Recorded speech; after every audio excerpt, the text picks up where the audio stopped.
So welcome back everyone. We are going to begin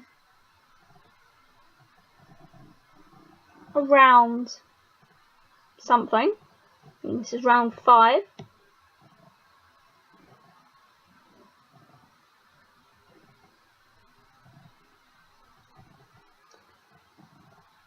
Yes, welcome back everyone to round 5 of the Arden Cup. We will be watching the game between Robinsky and Marty Gabriel. Marty is leading the tournament right now. He was on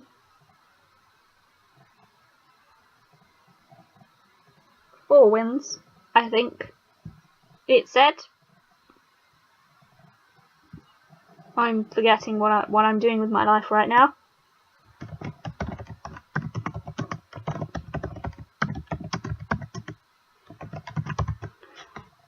But yes.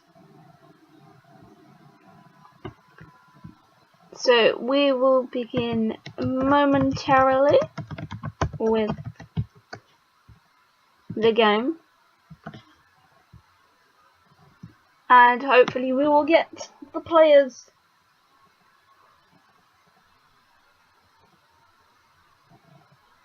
back soon.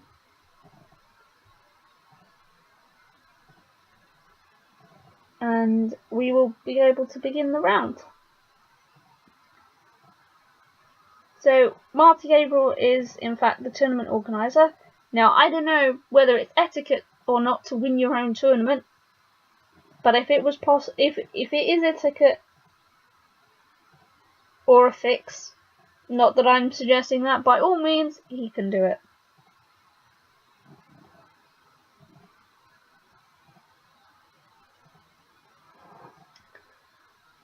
So anyway, if we go back to the standing screens quickly, we can see Marty Gabriel's score has still yet to be input into the magical program known as Tish. It's like fish, but without the F and the I. And an extra T. But yes, we will need to wait for that game to finish before we can start the next game. But we will get that game. And then we will start as soon as they have finished. After necessary bathroom breaks have been taken and all of that. So we can see that after Rob's upset loss last round to Aaron, he's been leapfrogged and pushed back down to 3rd.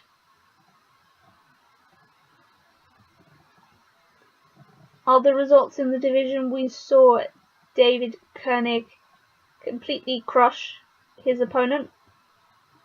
He scored 290 points more than she did. It's not very nice. Share the points equally.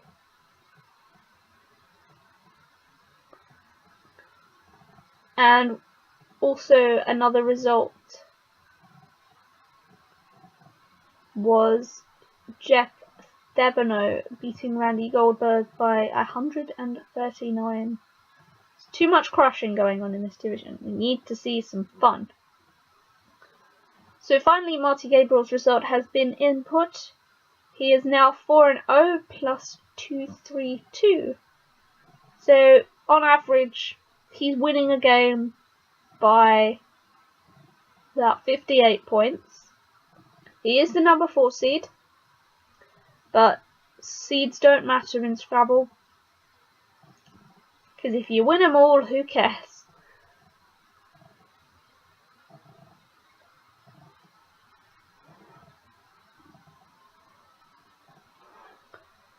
So while he gets his obligatory few minutes of break, we will begin the game after this long momentary pause of silence, which you probably won't hear on the stream archive. So we now have the first racks of the game input. And Rob is starting off with a really nice looking rack. Immediately I'm looking to put that H on one of those lightly blue coloured squares. and immediately I see the word obia for 28. That doesn't put any vowels next to the coloured squares. Keeps the iron, so if you draw a G, you can extend it all the way to that triple to score a lot of points. I'm guessing for the last game, he's still not a verti. He's not been converted. And he goes and plays it as he does. Now, Marty's rack. These are kind of like the racks that, you know, Rob was getting last game. They weren't particularly pleasant. And I think he can almost spell out Connecticut. Almost. Just missing all the vowels. But yeah, the best thing you could do here is exchange. And he keeps CN.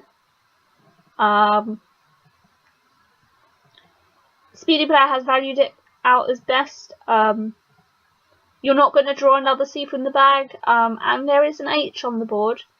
And it's pretty useful to keep a C on this board. So I can't argue with that unflawed logic.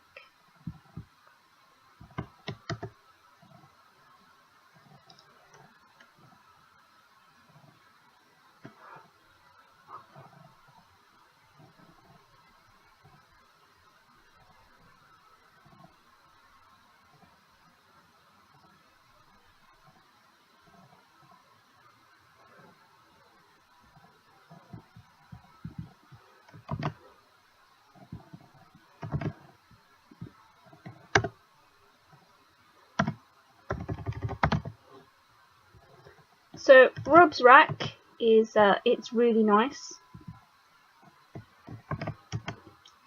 and he's immediately looking straight at that E because he doesn't have one on his rack. It's and you know what? It actually does give a bonus. Rainsman. Oh, I didn't know that one. That's pretty. That's a nice extension to Obia. It's one to put in the memory banks. But no, Rob does play the best move of Rainsman. They probably deal with horses. Nice, pretty horses.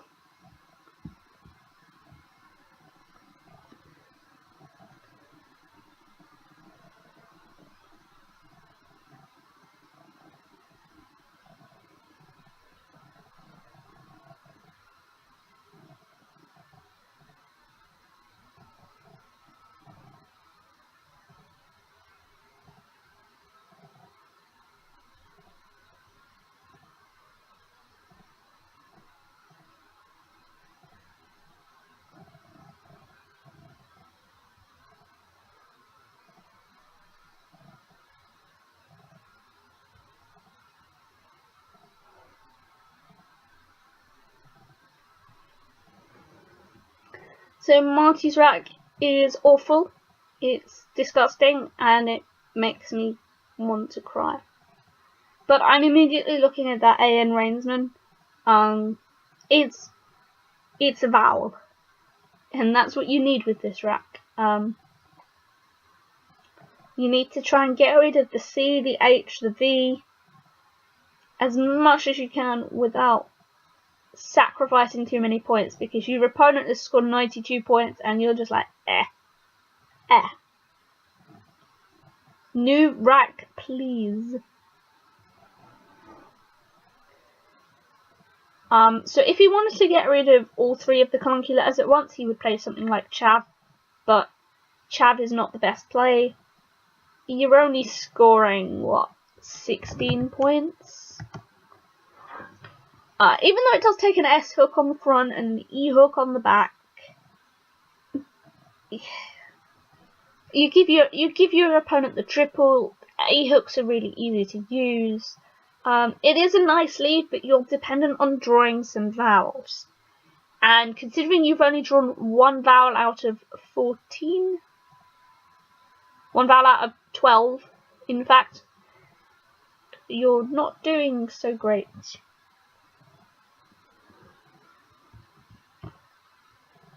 So he does look to play some tiles. Valid is a pretty good choice because C is pretty flexible, especially with this H on the board.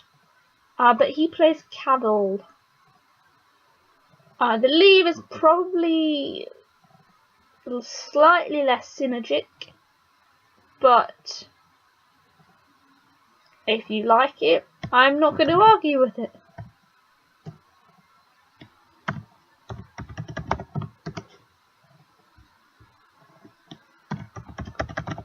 So Rob's new rack contains lots of vowels, lots and lots and lots of vowels, and that's more vowels than Marty has, so shame on you for stealing them all. But he's going to look to use up some vowels, and one of the J and the X, it's quite unfortunate that the V is there, preventing Rob from maximising the double word square there. And of course, if valid was played, maxi would fit very nicely on top of it. So Marty is probably very relieved that he didn't do valid. At least he would be if he watched this video. So Rob plays Ouija's. Whee! It does set up a spot for his X next turn, which is what makes it such a powerful play. In all likelihood it will get blocked, but because you're able to set it up, it doesn't look like a deliberate setup. And when you do set up words, you do want to try and make sure that you're not doing anything that looks too deliberate. You don't want your opponent to think, oh yeah, I know what they're doing here.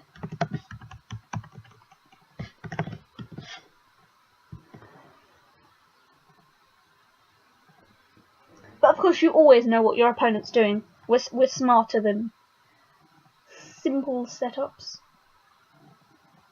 But yeah, because Rob's played 5 tiles, Marty's not thinking here that Rob is sat there with the X. He's just thinking Rob had a lot of vowels, Rob had the J, Rob didn't have much else. That's pretty much it. Otherwise he would have done something else on this board. But Marty does have a very, very nice rack.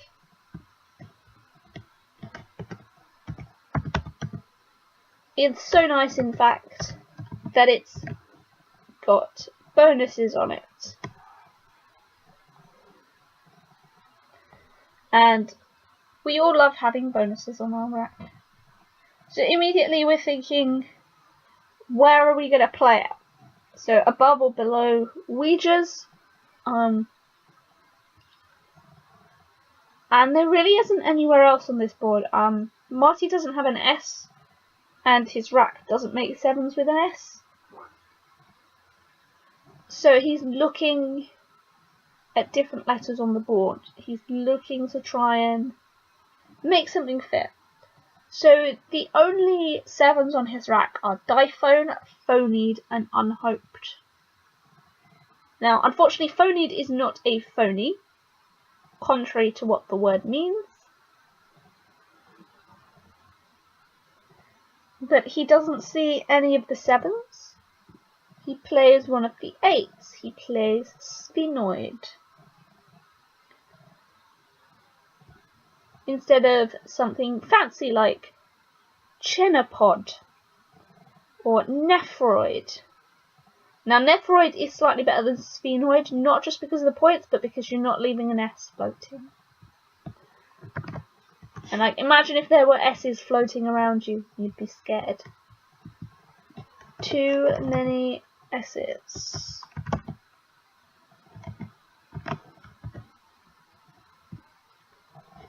So Rob's rack, it's less vowel heavy. Unfortunately for him, his X spot was taken. And he's now looking to get rid of the clunky letters. He wants to get rid of the V as well. He needs to get rid of 2 of V, X and Y. And 2 words that do that are vox and oxy. And because the board isn't super friendly right now, box underneath Ouija's is looking like a good choice. And it is the good choice with what he has done. So Marty's now drawn really nice after his bonus. He has the post bonus luck. Where is that when we need it most? And he's got a 7 on his rack. He's got a tired, and it's making me sleepy. Now, of course, the nature of sphenoid has left a lovely 7-letter bonus lane handy, just along row 7. What it does is it takes out the S that is handily hanging there.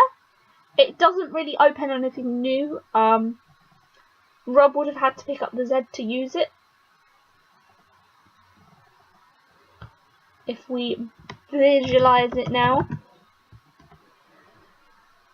you can see it doesn't really give anything back. The only floater it gives is an A, and the A is where all the useful parallels come from. Because of Rob's play of box, there's no overlaps underneath it to make, which makes it very unlikely that it gets taken. And of course the board is looking increasingly less bonus friendly. Of course we can't forget about Obia taking the S, but there are only 3 S's still in the bag with 1 blank, and you can't always get the S's when you need them most. So Marty seems to be taking quite a while to think over this. He may be looking at some 8s. There is only one tardiest, and he's being a bit late with seeing that. It is marginally better than a tired. It does open up the top half of the board much better. If we have a look at it again, we can see it doesn't leave any vowels in precarious positions. It only gives the 4 floaters back T, A, R, and D. The I is somewhat obscured, but it's still floating.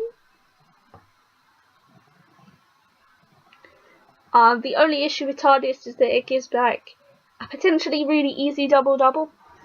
But you're not concerned about that. You're just concerned about making sure you actually play a word that makes good points. And of course, I'm surprised this rack is taking so long, because it's a very common rack. He knows what words it makes. He must just be thinking, maybe there's something more, I don't want to miss it, especially as it's being streamed. And who'd have thought that being streamed could be so embarrassing? But fortunately, he does find tardiest.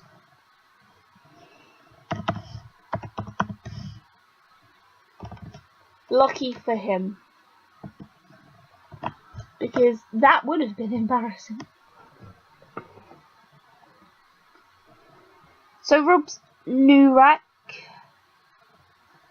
it's a lot more balanced than his last rack. He finally has an E for the first time since his opening rack, and he's got some nice scoring tiles to go with it. So he's looking to, first of all, he's looking to see if there are any 7s, any 8s, and then he'll be looking to play the M, the O, and the Y minimum, because they're the clunkiest and most awkward tiles on his rack. And he'll be looking to try and make some points scored. Because even though my sentences grammatically make 0 sense, who cares?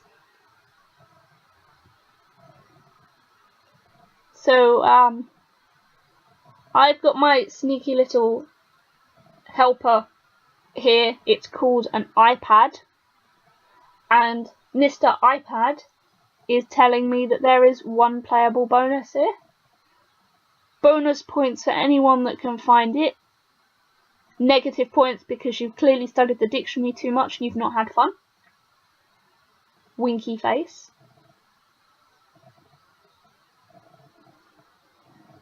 But for those of you that don't know it, don't be ashamed or afraid or upset, because I wouldn't expect you to know it. And look at that, Mosley is the only bonus.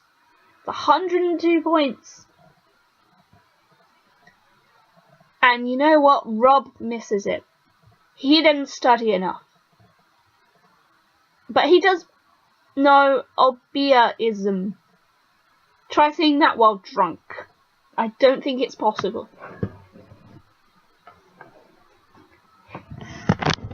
So he does score 45 points with this rack. He does retake the lead, but he will be bemoaning his miss of Ryan Mosley.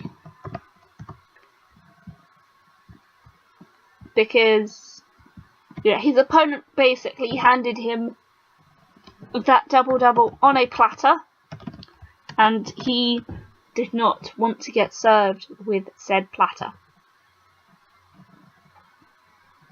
So Marty has dodged the proverbial bullet, providing that's the right use of words, and he's now looking at a rack that is full of vowels, but it's full of vowels that go very well with the consonants he's drawn. So fortunately, he's got some nice letters. Unfortunately, he's not got the floater that he needs to play the 8-letter word. Come on, shout it at me, people. What is that floater?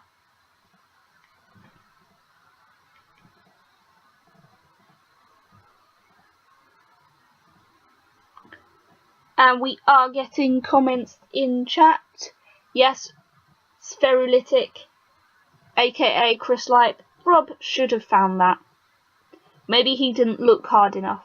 It is very hard to see with M's and Y's. I hate Y's particularly. They're not the nicest. But he is such a top class player that he will be regretting that for sure. But yes, if you've thought about what floater it is, it's an N. An N. And what is it? I can't. Words escape me. Encaenia.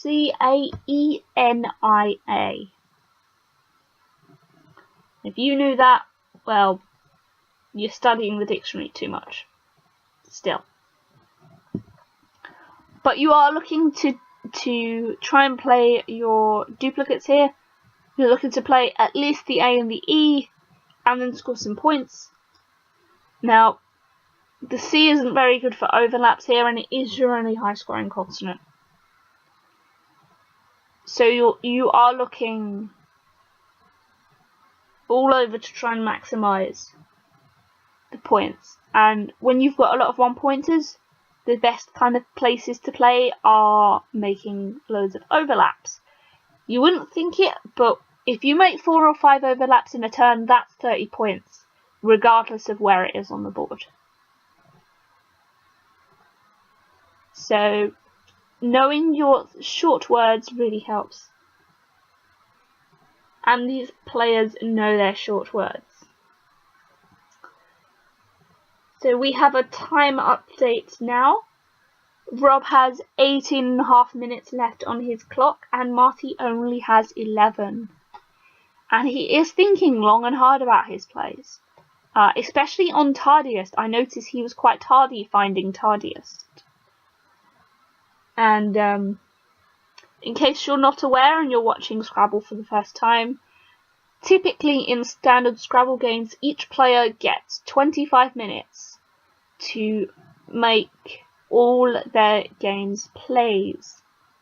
And for every minute they go overtime, so if they use up all their time and they have to be granted extra time by the magic powers of a digital clock, they will lose 10 points for every minute they go overtime, up to 10 minutes. By that point they will forfeit the game because you're not allowed to think for too long.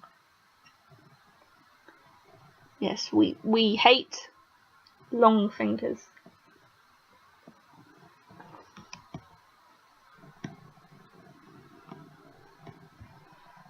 So Marty has decided to do what I suggested, and that's play his E and his A. He's played ear, as in lend me an ear, I need some help. He seemed really stuck with that play. It was quite a hard move to make because there wasn't anything obvious. You've got such a bonus friendly rack, you want to keep the floaters open, but you also know that those floaters will help Rob as well. So you're torn for what to do there, and Marty decided, because he couldn't really score a lot, he decided to go fishing. And what do you get at the end of a fish? More fish.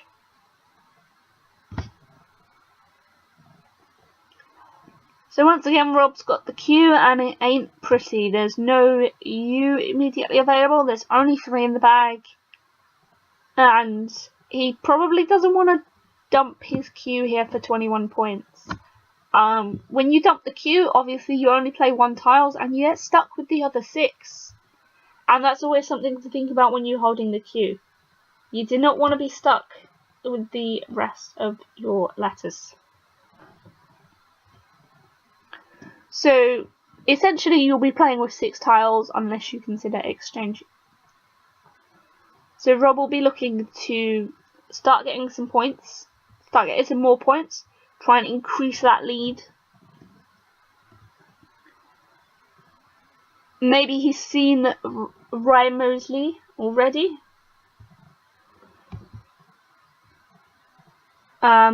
Speedy player likes Chi the best, but as we discussed, it's probably not the most optimal. And Rob decides to go for Onely, which it's not only Onely. Takes an L at front hook.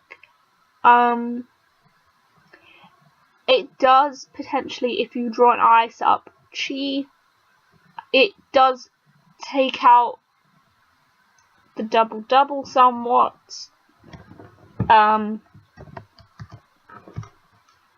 And it just gets rid of tiles, and when you've got the Q and you're getting rid of so many tiles like you are, it makes it more likely that you will draw the U that you need next turn, or the tiles that will help you shift the Q.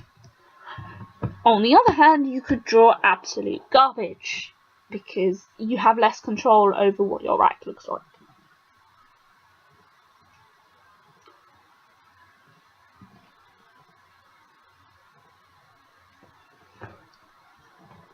But Marty's new rack, it looks pretty. It's very good. And it's looking very, very bonus friendly. There are no 7s, but he is going to look at the floaters for the 8s. And he's looking for one of 4 letters. Now, I'm going to let you guys stew on this for a little bit, so that you can think about whether any of these 4 letters are on the board, and whether Marty can bonus around it. Now, I've got a sneaky suspicion Marty is down to probably about 9 minutes left on his clock at this point. He's still got half the game to go, and he is thinking very hard about these plays. He clearly wants to beat Rob, he wants to keep his tournament lead. So, what are those floaters?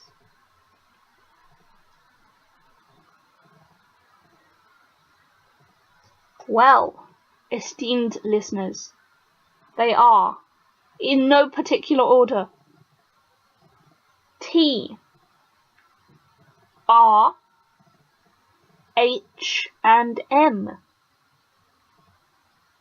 Now, of course, we can see that there's an M in the middle of the board, on the right, of the obeism, and the bonus does extend all the way down to the triple. So you get 50 extra points if you see the word manicure, which maybe neither of these guys have had. The other potential 8s that don't quite fit are anuretic, curarine, maybe, I can't. It's some derivative of a poison. Echurian, ECHIURAN, Echuran. I'm not even going to pretend I know how to pronounce these words. Half of Scrabble words are drug related anyway. You need to be a pharmacist if you want to be able to pronounce most of these. But yes, Manicure is by far the best play. He is still thinking long and hard about this. That's 95 points. And look at all those next best plays. And oh my dear goodness. And all my other goodnesses. And badnesses. Marty does not see Manicure. Could this be his tournament lead evaporating before our very eyes? So he plays Ecru for 26 points.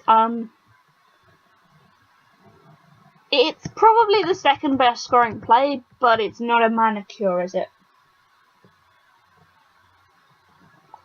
It's not a Manicure. And both players will be once again ruining all of their misses after the game, providing somebody tells them. Somebody tell them and let me know their reactions, because I want to be there when their reactions are happening. So Rob's drawn an eye, and he's happy. He's now got the opportunity to get rid of his Q. A 40-point Q play, you cannot argue with that.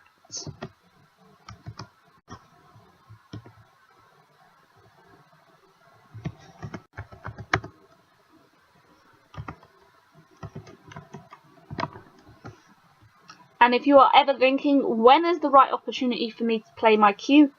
It's when you've either been, either you've held on to it for too long, or you've not yet been presented with a good opportunity. Because remember, you need to score points. So if playing the Q prevents you scoring points, you don't need to do it.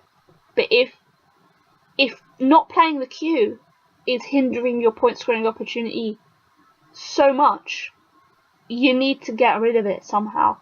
And it's quite difficult to think about when is best to get rid of it. But as you get more experience with playing, especially with a rack with a Q on, you'll eventually work out when using the Q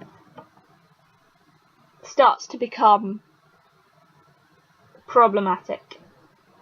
So we've got some more listeners in chat. Hey guys, we've got Sidewinder. Hey Lewis, he's immediately seen Marty's best play of Anguit. I'm butchering these pronunciations, and it's funny. It is the only bonus, and it has been played. Of course, he wouldn't have had that had he seen Manicure, but we would have preferred him to see Manicure.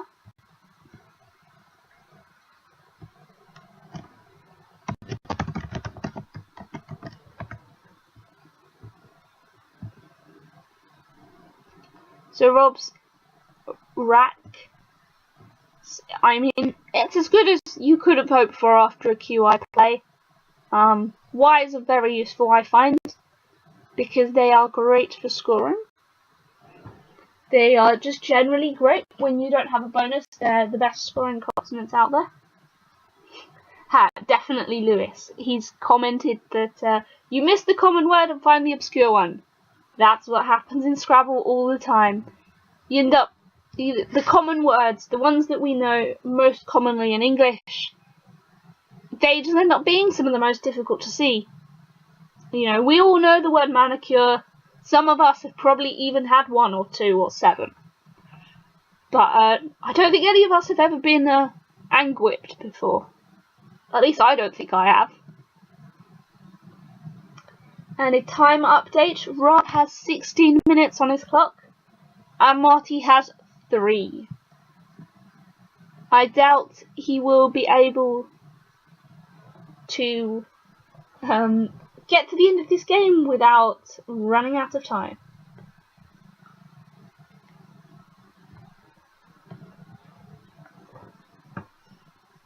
More than likely not. And of course, if you've studied your 9s, like some people in chat have, you know Anguiped. It's probably Anguiped. There we go. It takes end hooks, an E and an S. So you get an Anguipede, which is probably a centipede in much anguish. An anguished centipede. That poor thing. No wonder the environmentalists hate us.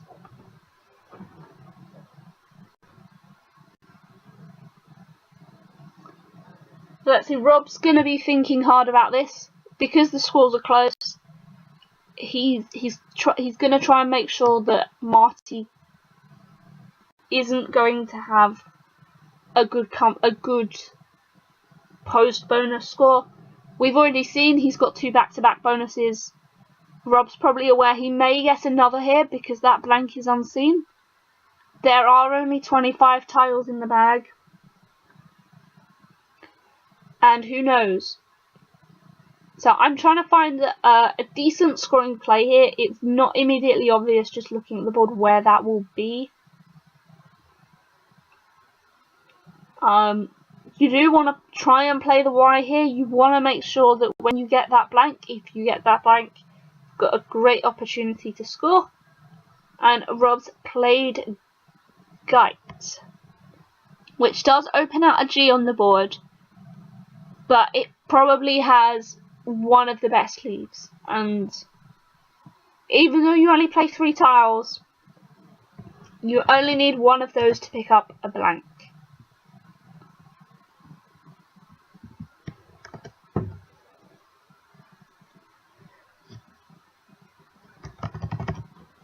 So Marty's rack, it doesn't contain the blank, which is relieving for Rob. But Marty does have some high-scoring consonants, and I love my high-scoring consonants. Unfortunately, the W isn't really the nicest consonant, especially when combined with that U. So we're definitely looking to score 30 points or so here. It's quite easy to do, especially with these kind of high-scoring consonants.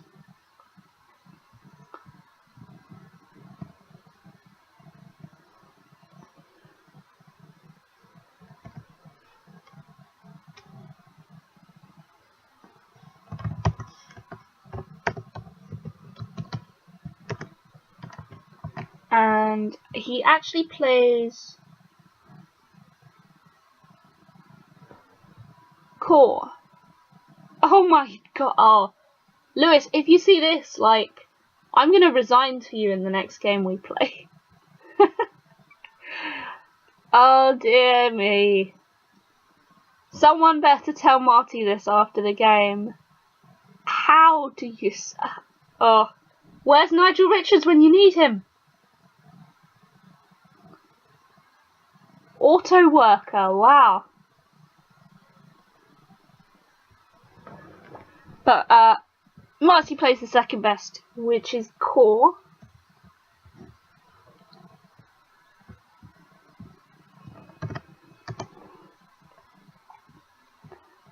It pales in comparison to an auto worker.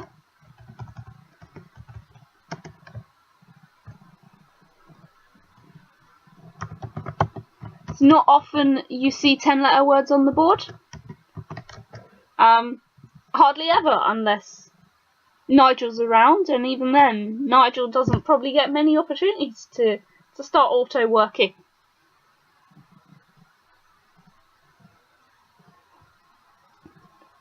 It's also been observed that Gite has blocked Rob's bonus. Doesn't that always happen when you're trying for a bonus and you end up pre-blocking your own bonus. It's the bane of our lives as Scrabble players.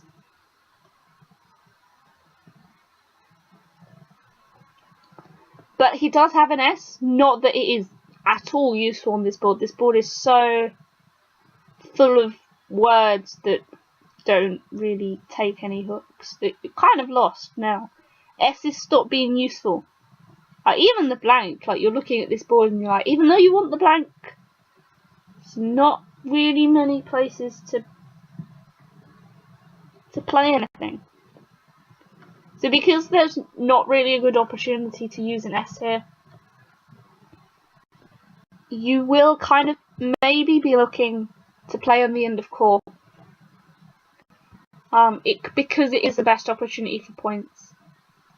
Even though you will want to leave a better leave with the S, if there's no way to use it, it kind of is just another letter taking up your rack. Now Rob plays Teg.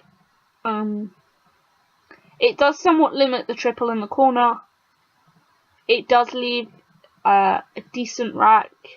The B is a bit awkward, especially with the G floating, but we'll have to see what comes of his pickup.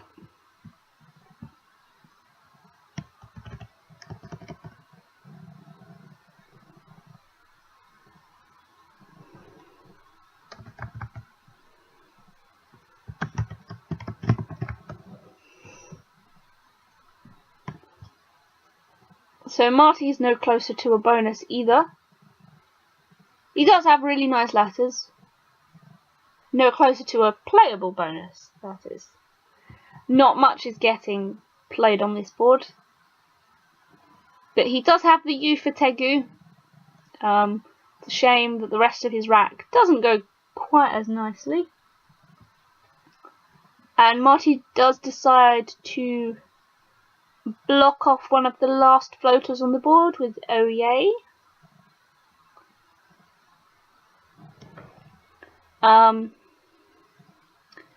Not necessarily the best play out there, but if you're confident with defending, especially holding letters that are slightly useful on the board, then fair play to you.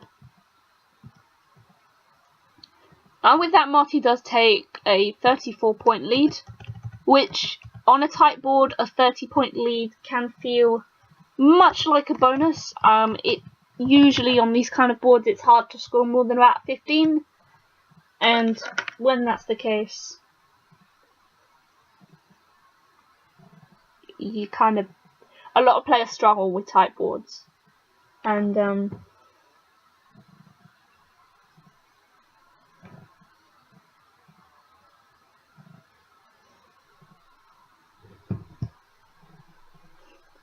yeah.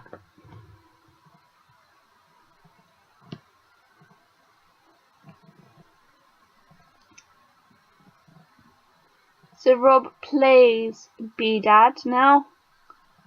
He's just got to score points and catch up now. There's very little hope for a bonus on this board. And he's just got to make sure that he catches up with the hope that he gets some vowels and maybe, just maybe, endgame is kind to him.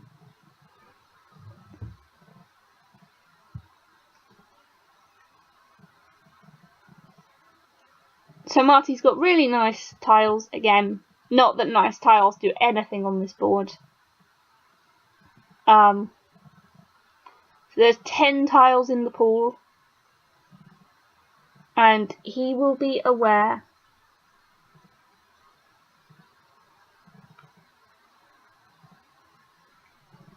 that the blank is still unseen, that there is still a small risk of an 8-letter word from the C of Ecru. Maybe even another ism word down column O.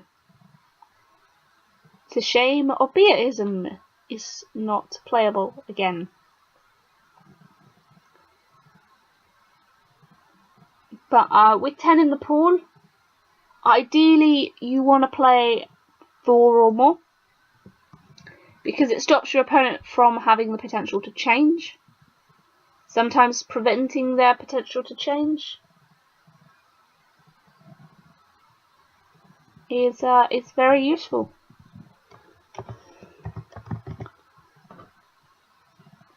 So Marty plays Uteri for 16. That kills off the last really potential risky 8s floater on the board. Especially as the blank for him is on the scene. He is now playing much faster with 1 minute 7 on his clock, with Rob having exactly 7. Rob is more than likely trying to play a bit quicker here, trying to push Marty into overtime, which is completely allowable. If your opponent can't manage their own time, that is their problem. Yeah, Rob plays 4 under Teg for 28, which leaves 2 in the pool, which is really what he wants to do.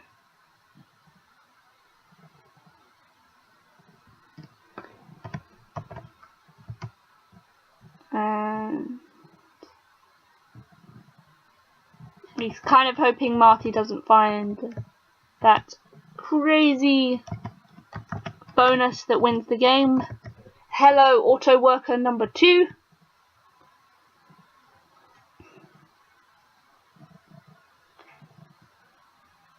And we are going into the final throws of the end game. With 2 tiles in the bag, Marty needs to think long and hard about how to maximise his score without giving Rob much back and without losing too many points of time at the end, because he is down to less than a minute and he does need to try and play quick enough that he doesn't lose those extra points. And he plays Furls for 24. One of the better scrying moves, one of the best potentials for an outplay next turn.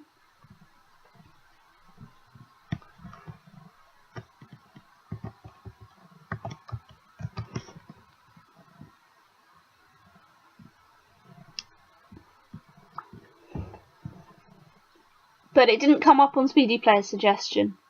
Speedy Player knows something I don't. But what Furls does is put Rob under pressure. He needs to score points, and he doesn't have the W to do it. So can he win from this position? More than likely, Marty is able to play out because he hatched some nice letters. So immediately you're looking for places he can play out, and he can play out in 2 places. Column A and column O. You can't block both at once. And at this point, I would suggest it's pretty much impossible, unless you bonus, to win the game from this position. Because you're just too far behind and your opponent's got the tile that you really needed to score. And yeah, Championship Player agrees. There is no winning plays.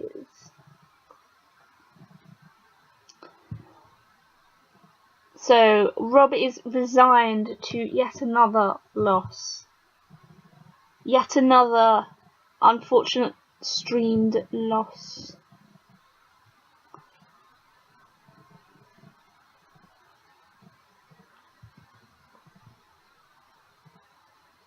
And he's probably ruining that miss of Rye Mosley. And Marty is not ruining his miss of manicures or auto workers. Now imagine how the game would have turned had Rye Mosley been played. Manicure wouldn't have been possible.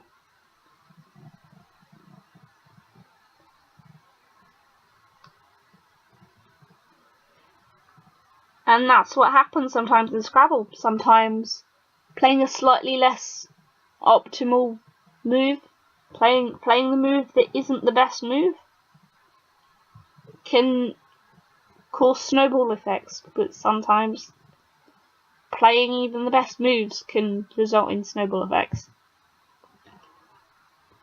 So you have to get lucky with your move choice as well, and you have to get lucky that your opponent does and doesn't spot the words that they are meant to spot. Like, imagine the look of shock on any opponent's face if you lay down a 10-letter word through a 2-letter word and a disconnected single letter.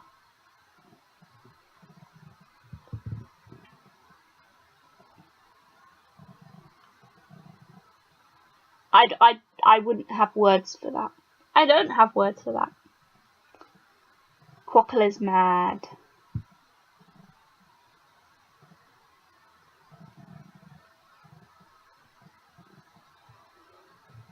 So Rob is clearly using all 7 minutes of his time here. He might as well. There may be something utterly spectacular that wins in the game. Except we know it's not there.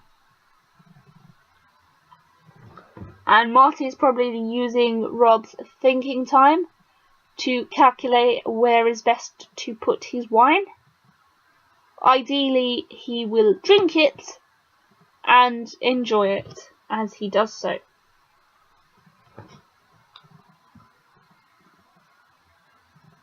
So, Rob plays teat, which I don't really understand because Marty has 2 places to play out, so it doesn't make much of a difference in the end, I guess. But I'm expecting Marty to play very, very quickly here. And yeah, all of his outplays, all of these suggestions are down column A. So all he has to do is play any one of these valid 6-letter words. And he plays the best one, and the game is over with Marty winning 4-0-7 to Rob's 3-7-9. So another probably slightly more agonising loss for Rob Robinsky. His miss of Ryan Mosley really costing him there, and Marty's misses weren't very costly at all, were they? So we will now take a quick kind of Arden Cup break once again, and I will be right back when I have heard of these players' reactions to these wonderful missed bonuses that we had. And our next round will be Aaron Bader versus Dave Koenig. So we'll return hopefully when this timer reaches 0. And I'll see you after the brief interlude.